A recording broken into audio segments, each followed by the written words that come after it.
শুধু ৭১ নয়, ৪৭ থেকে সব ভুলের জন্য ক্ষমা চাই জামাত আমির। ৪৭ থেকে মানে এই পর্যন্ত সব ভুলের ক্ষমা চাই। তো এটা তো একটা কমন কথা হলো। একদম স্পেসিফিক ভাবে যে স্বাধীনতা যুদ্ধের সময় জামাত ইসলামের যে ভূমিকা ছিল পাকিস্তান বাহিনীর সহযোগী হিসেবে, সেটা ছিল ভুল রাজনৈতিক সিদ্ধান্ত।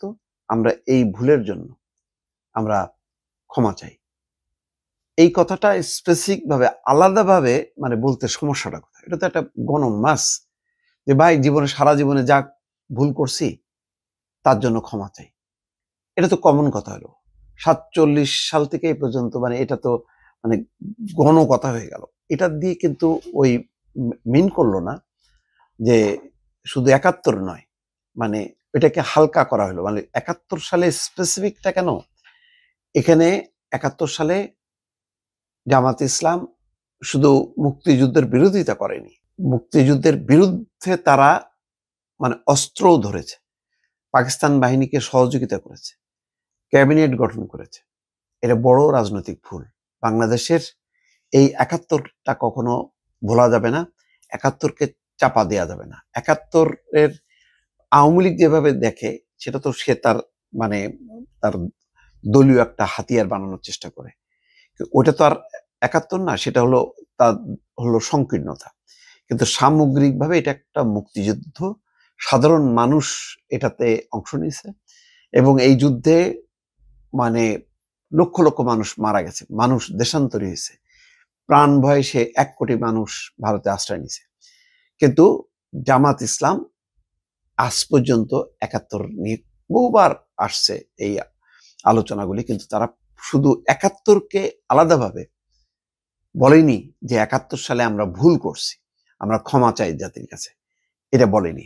তো সুতরাং এটা একটু গণকথা হয়ে গেল যে শুধু ৭১ নয়, ৪৭ সাল থেকে এই পর্যন্ত জামাত ইসলামীর দ্বারা কেউ যদি কোনো কষ্ট পান, কষ্ট মানে কি, তারা মানে লক্ষ লক্ষ মানুষ মারা গেছে, ঘর বাড়ি ধূলিসাৎ হয়ে গেছে, মানে এটা তো বিশাল ডিজাস্টার। এটা এখন যদি ধরেন আওয়ামী লীগ বলল যে শুধু ওই জুলাই আগস্টে না, আওয়ামী লীগ এই পর্যন্ত যা যা ভুল করছে তার জন্য আমরা ক্ষমা চাই, আমাদের দ্বারা যদি কেউ কষ্ট পায়। এটা তো কমন কথা হয়ে গেল। এই কথা না, স্পেসিফিক ভাবে বলার দরকার ছিল তাদের, সেটা বলেননি।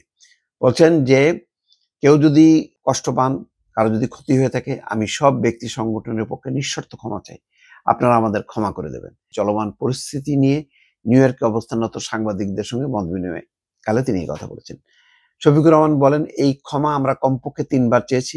গোলাম আজম চেয়েছেন, মতিউর রহমান নিজামী চেয়েছেন, আমিও চেয়েছি। কিছুদিন আগে এটিএম আজহারুল ইসলাম যখন কারামুক্ত হলেন তখন আমি বলেছি শুধু ৭১ নয়, ৪৭ সাল থেকে শুরু করে জামাতের দ্বারা কারো যদি ক্ষতি হয়ে থাকে তাহলে নিঃশর্ত ক্ষমা চাই।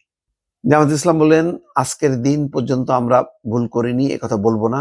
আমরা মানুষ, আমাদের ১০০টির মধ্যে ৯৯টি সিদ্ধান্ত সঠিক, একটি তো বেঠিক হতে পারে। সেই বেঠিক সিদ্ধান্তের কারণে আমরা জাতির তো কোনো ক্ষতি হতে পারে, আমরা সেক্ষেত্রে মাপ চাইতে অসুবিধা কোথায়? এখন মাপ চাওয়ার পরে বলে এই ভাষায় চাইলে হবে না, ওই ভাষায় বলতে হবে, বিনা শর্তে মাপ চাইলাম, কোনো শর্ত দিলাম না, তারপর আর বাকি থাকে কোথায়? না, এগুলি সবই গণকথা হয়ে গেল। ওই যে স্পেসিফিক করা দরকার, কারণ জামাতের অন্য ভুলগুলির কথা কেউ বলছে না, বলছে ৭১।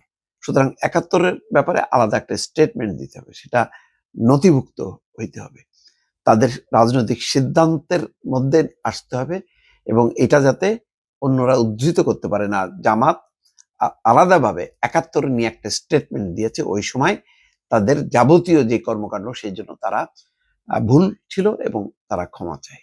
এটা না হলে কিন্তু পরিষ্কার হইল না দর্শক।